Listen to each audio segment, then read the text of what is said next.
Go to talk about how Parshas Mishpatim interfaces with our Daf Yomi this week, and go through some of the verses of the connection between Baba Kama and Mishpatim. But before we do that, I wanted to share the commentary that Moshe Feinstein writes in his Darash Moshe to Mishpatim, because it says, Ve'ela Mishpatim asher tasim lifneim. These are the laws that you shall place before them. And these laws are really civil laws. Why does it say Ve'ela Mishpatim? So Rashi says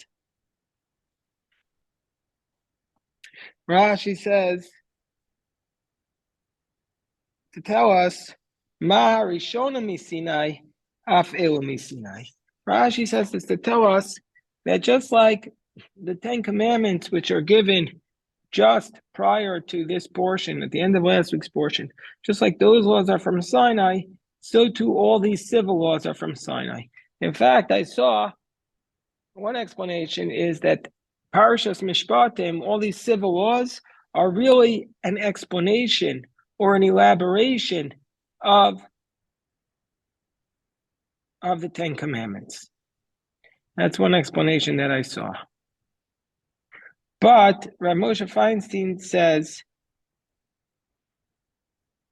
this explanation of Rashi is challenging because we know that in the portion of Bahar Sinai, in Leviticus chapter 25, verse 1, Rashi tells us that just like Rashi writes, Ma inyan Shmita Eitzel Har Sinai, what's the reason why the laws of the sabbatical year were given at Mount Sinai? It's to tell us that just like Shemitah, the sabbatical year, was given at Sinai, so too are all the commandments given by Moshe, received by Moshe at Sinai. So if that's the case, what's unique to Mishpatim when all the commandments were given at Sinai, as we see from the passage of the sabbatical year in Parshas Bahar? So therefore, Moshe Feinstein writes that Rashi is pointing us towards a deeper lesson, and Rashi is telling us that these laws have a special connection to the laws of the Ten Commandments. So basically, that these laws are part of the same group. These civil laws are part of the same group of the Ten Commandments. They're not all the laws of the Torah, according to this approach, were given at Sinai, but these laws are especially close to the Ten Commandments. And we might have thought that somebody, when we were studying yesterday at Rashi, one of our students asked, why is this even in the Torah? These civil laws, if an ox scores another ox, what's it unique to the Jewish people? Every society has laws. So why is it even in the Torah? And so the answer is, says Rav Moshe Feinstein, this is his phrase, these are the laws of the interfacing between one person and another person, laws between one man and another man, that these laws, this is his language, are indispensable to our understanding of the rest of the Torah. That Parashas Mishpatim contains the laws that govern everyday interaction in our society. And the Torah is basically, when it starts to go into detail of all the laws, like we said, the Ten Commandments, and now we're going to go into detail, the Torah is saying that the prerequisite to the Torah is understanding how to relate to other people, a prerequisite to spiritual realm, prerequisite to spiritual growth, prerequisite to observing the holidays, a prerequisite to observing the rituals is understanding how to interact with other people. And so therefore, this is what Rav Moshe Feinstein writes. The laws of damages, loans, custodians, these are the laws placed right next to the Ten Commandments, because we have to understand that the Torah governs every aspect of our life, not just quote-unquote religious issues. All of these laws are religious. And so therefore, Hashem is beginning the teaching of the Torah with the practical applications of laws that affect everyday life.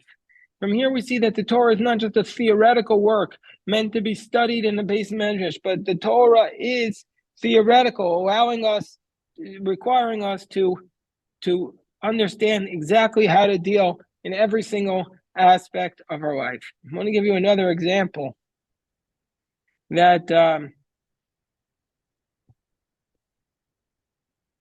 this was real life. This happened yesterday. A person asked me a question.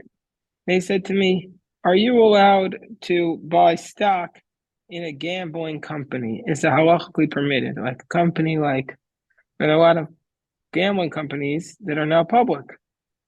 So I'm like, where's the prohibition? I said to them, I don't know where the prohibition is. So I think it's not prohibited. But then I said, you know what?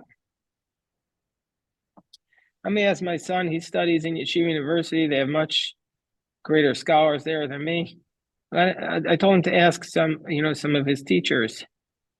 So he has three different teachers, three great scholars, and all of them said it was prohibited.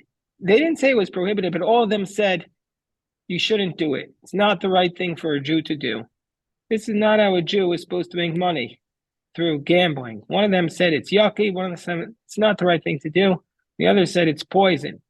So these rabbis, understanding all of the laws of Mishpatim, taking it as a whole, understand that there's a right way for a Jew to act. And it's not just developing the proper way to recite the prayers or the proper way to bake one's matzah, but it also goes to the proper way to conduct oneself with respect to buying stocks in companies, the proper way, whether gambling is related to theft to a certain degree. And they all came to the conclusion that this is a terrible way for a Jew to make a living.